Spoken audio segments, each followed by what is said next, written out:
accurate mining database that would help investors identify commercially viable mineral deposits faster and with lower exploration risk. The better geological mapping could significantly reduce exploration costs while improving investor confidence in Egypt's untapped mineral resources. The survey will be carried out by the Spanish partner Excalibur in cooperation with Egypt's Nuclear Materials Authority. Officials also said that project combines international expertise with local scientific and technical capabilities. The survey will cover 6 major geographical zones, including northern and southern sections of both the eastern and western deserts, Sinai, the Bahira Oasis, and Abu Tartur in the New Valley.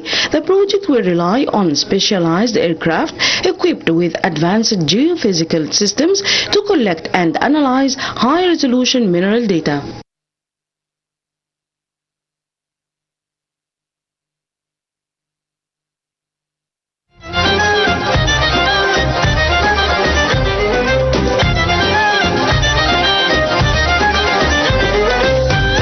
Oh Allah.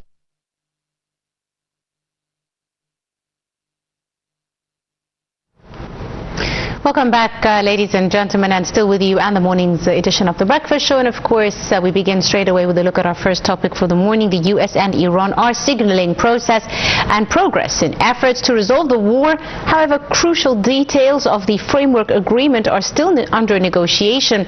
As an American official said, it could take a few more days to finalize. Now, for more on this, we're delighted to be joined over the telephone by our guest for the morning, Mr. Abdel Rahman, the journalist. A very good morning to you, Mr. Amr. And a very good morning to you and to the dear viewers. Thank you very much, sir, for your time this morning. Now, of course, this framework agreement, let's talk about this. What does this actually mean in the context of a ceasefire? Does it mean political commitment or legally binding obligations between the two sides? What does the term framework agreement actually refer to, sir? Well, of course, we are all looking at this agreement to come to be finalized in the matter of coming few days. But in the meantime, we were surprised today, hours before right now. It was an attack, airstrike, American airstrike against places in southern Iran. So I believe that, first of all, any agreement between Iran and the US can never be signed on the barrel of a loaded gun, as an expression, of course. It can never happen that way. Forcing Iran to come to terms of some deal according only to the interests of the Israeli and the American administration can never be applied. There should be respect to ceasefire. If the American administration really seeks to finalize and to end the aggression against Iran. For the past few days, there were talks and there were actions diplomatically at the highest level throughout the meddlers, whether in Pakistan, whether in Qatar, whether in Egypt. We all participated in huge efforts to trying to put an end to this catastrophic scene that we are all living in. And of course, if the whole world is suffering from this aggression, especially the Middle East or the Arabic East, is in the eye of the hurricane. We are the main damaged countries by this aggression. Mr. Amr, now this framework says it would give negotiators 60 days to iron out a longer term agreement, according to senior Trump administration officials. Also the specific terms surrounding the Strait of Hormuz, the passage in the Strait, Iran's nuclear program. These are all critical issues still under discussion. What issues are being postponed into later talks then, sir? Well, the final thing is the most important thing, which is the uranium, the uranium stock. the enriched uranium stock. And there are propositions, there are suggestions that this stock should be moved to a third country like China, or maybe a country that is not named yet. Of course, Russia is refused by the Americans. Yes. And I believe Pakistan also is refused by the Americans. I believe that also there was a statement given by Trump says that it should be destroyed in its own place in Iran. That means another threat. Another way to apply a deal under threat. So this can never work.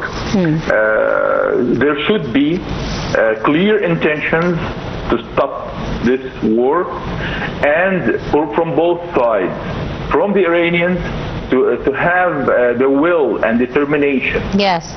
To act upon the international will, and to reduce, at least reduce the nuclear manufacturing right now, despite the international principle that any country should have its own nuclear technology, as well as other countries like Israel. Israel today, and according to such a deal that we are all yearning for, but on the other hand, if this deal applied,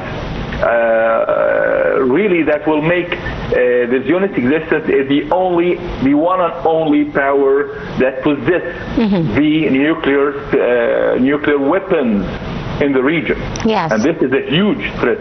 Like many experts have warned that Iran is the nuclear Iran is a balanced power against the Zionist nuclear power. But with the absence of the Iranian nuclear power program, that leaves the whole area under the threat of the Zionist nuclear program. And there are too many dimensions behind the deal that is being negotiated on the table. There are so many threats that the whole region is living in right now. Absolutely. Mr. Rahman, let's talk a bit about the United States, how, maintaining a naval blockade while simultaneously signaling process and progress with regards to negotiations. Do you see the U.S. blockade on the Strait of Hormuz primarily as military pressure, or is it economic coercion, if you may? But it's a little bit of both. They are by blocking the passage, along with the pouring troops at the highest level, militarily, of course, the American troops and warships, and that has never happened since it happened on the invasion of Iraq. Yes. And that means that the American administration is threatening the region, the Arabs especially, with repeating the scenario of Iraq. It was built upon a false accusation to the Iraqi leadership that it possessed the nuclear weapon. But Mr. Rahman, I just want to go back to the Strait of Hormuz, specifically the American presence in the Strait. Do you see this as a bargaining leverage? Do you see that it can influence negotiations one way or the other? Specifically because this strait is a strategic passageway which has really wreaked havoc with regards to energy sources for the whole world, not just for...